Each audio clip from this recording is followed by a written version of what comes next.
On the one-year anniversary of President Trump's inauguration, the Senate failed to pass a vote for a short-term spending bill, which led to a government shutdown. MTN's Kaylee Collins spoke with two military spouses today and shows us how they're reacting to the shutdown. When they reopen the government, we will continue the discussions. But those discussions are coming at the expense of local military members and their families. Brittany Vallejo, a Maelstrom Air Force Base military spouse and mother of two, believes the military is forgotten about a lot, especially in situations like this. We expect our military to always be the first ones to sacrifice their freedom, to sacrifice their civil rights in a lot of regards.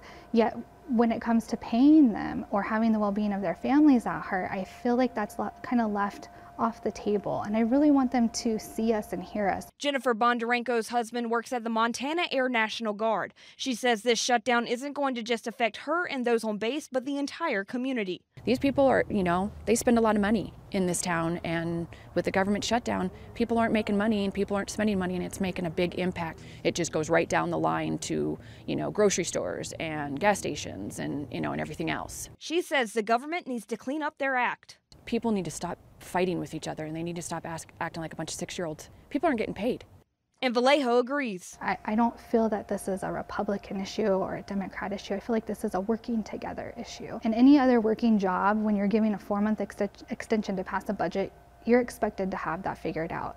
She wants the community to understand that her and her family are just like any other family. We have bills to pay just like everyone else, and so understanding that we shouldn't be expected to go without pay just because my husband or my friends wear uniforms.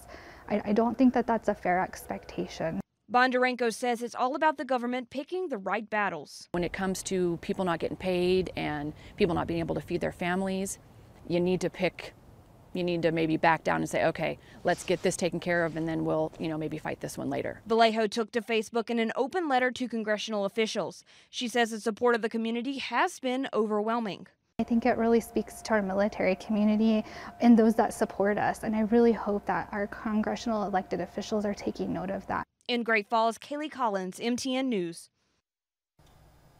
Vallejo's Facebook post has been shared over 700 times since being posted yesterday morning. It reads in part, "I challenge all congressional officials to try on a pair of their boots for one single day. Live in our life and look at us in the eye and tell us you still want them to work for free." We have the full post on KTVH.com.